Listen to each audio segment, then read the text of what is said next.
Welcome back to Biblical Insights. The lights are still on. The camera's still rolling.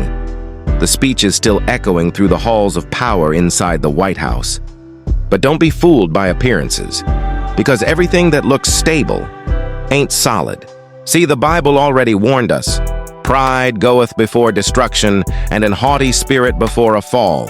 Proverbs 16:18.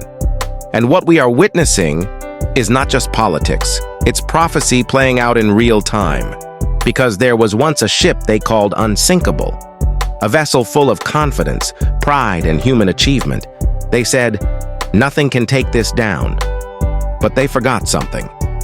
When God allows truth to rise like an iceberg, no system built on pride can survive the collision.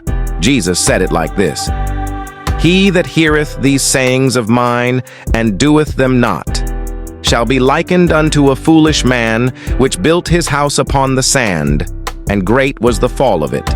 Matthew 7:26-27. And now, the cracks are showing. Not in the walls, but in the loyalty. Watch closely. The same voices that once shouted are now whispering.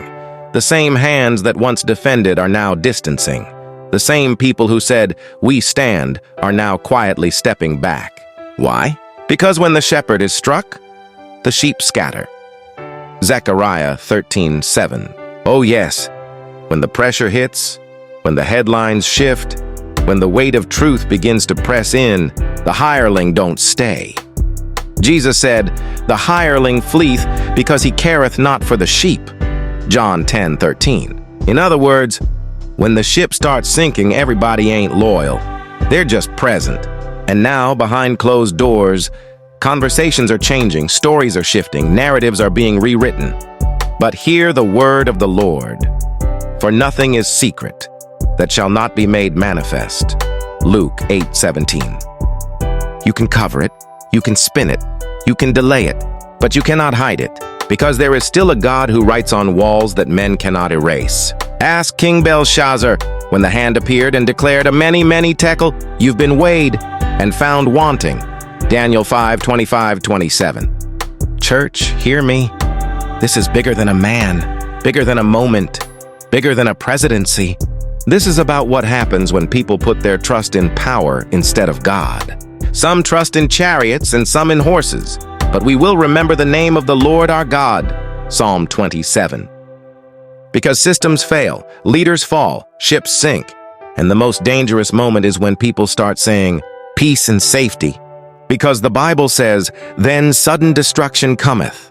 1 Thessalonians 5:3. And now you see the lifeboats filling, not with the poor, but with the powerful trying to protect their legacy, trying to rewrite their role, trying to distance themselves from what they once defended. But let me ask you something. What does it profit a man to gain the whole world and lose his soul? Mark 8:36. Because history will remember not just who stood, but who slipped away. Not just who spoke, but who went silent. Not just who led, but who ran. And in the end, there will only be two kinds of people: those who built on the rock and those who went down with the sand. So I ask you today, what are you standing on? Because when the ship starts sinking, it's already too late to choose your foundation.